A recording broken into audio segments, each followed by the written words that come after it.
Good evening, guys. This is Tara Wicker. I was just on my phone and ended up getting a message that was a response to a post that I made recently in regards to um, the protection of Black babies and the difference between miscarriages and abortions. And there was just some information that was really troubling to me in this young lady's comment, and I thought, I'm not one, and y'all got to know this. I'm not one that's going back and forth on the internet, going back and forth with people. That's not my style. I'd much rather have a face-to-face conversation.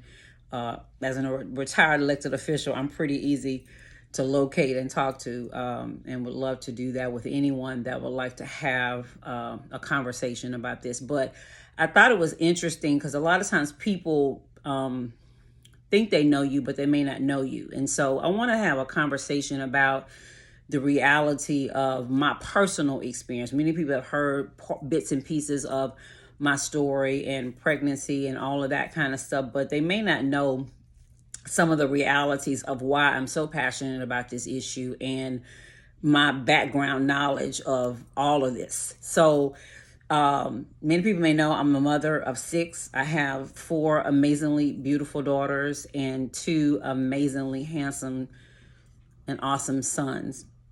My husband and I were high school sweethearts, and just through a series of our lives, I've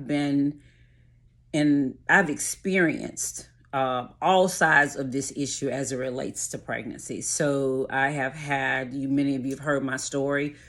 As a young teenager, unsupported, uninformed, had an abortion at 16.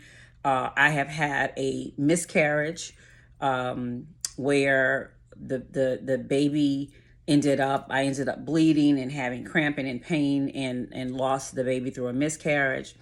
I also had a miscarriage which resulted in having to have a DNC because I was 12 weeks pregnant, had seen my baby on the screen, seen the heartbeat or heard the heartbeat, and his heart stopped beating. And at 12 weeks, I found myself back at the hospital having to go through a DNC because my baby had died inside of me. So I think when people don't know your story and they make comments about kind of the reasons why you have these conversations, you may not know what a person has experienced. So when I say this, I'm saying this from the perspective of not seeing it on a video, looking at terminology in a book, but literally life experience of walking through all 3 of those scenarios, in addition to having 6 live babies. So my problem with the comment and what's going on is that there is an intentional, what I believe, intentional switching of words, interchanging of words, so as to dilute the impact of what I'm talking about, which is abortion as it relates to termination of intentional termination of a live pregnancy. And that is what Black Americans are experiencing in mass volumes all over this country in much wider proportions than other races, to the point that we're literally murdering our babies at a larger rate than we're able to replace. And so our population, if you look at the African-American population, has been significantly dwindling. So that's the perspective that I'm coming from. And I'm having a real hard time with individuals that are out there that are trying to twist words and stories and act as if we're okay because we can say abortion in the same vein that we talk about miscarriage. And so miscarriage ideally is going to be the act and what happens when a baby dies inside of a mother's womb, and that baby has to pass, because obviously no mother can live with having a dead baby inside of her womb. Again, a woman that experienced that. Abortion, on the other hand, and I'll just read you from the legal terminology that came from Oxford.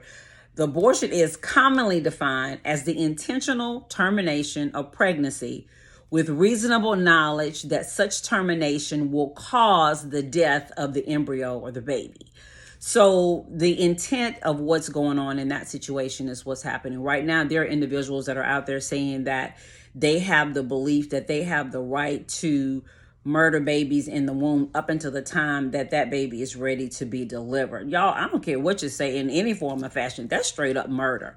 And so having understood that, having gone through a series of all kinds of pregnancy related issues, I just want to say, number one, we have to be able to focus on maternal health, especially as it relates to our African American women, because we know that when we a lot of times go into hospitals and things of that sort, the treatment and the care is not adequate, is not the same. So yes, do we need to deal with that? Most definitely. Do we need to also say in the same vein that, hey, that gives us a right that we should be able to at will have abortions on demand that kills our babies that are living inside of our womb? Absolutely, unequivocally not.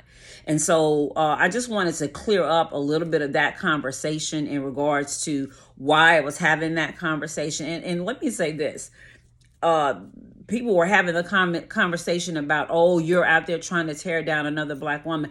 I don't know Kaitlyn personally, love her as a Black woman, understand the horrific trauma that has been experienced. Again, walking through situations, I understand the dynamics and the horrible, horrible pain of walking through miscarriages and all the things that go along with that. So that is not in any way, form, or fashion. Let's be clear what this is about. What this is about making sure that as Black women, Black moms, a Black community, that we stand up and we speak out and that we advocate for being able to save the lives of babies, our Black babies in the wombs that are dying in mass volume. There is a Black genocide that has been intentionally in our communities over the years.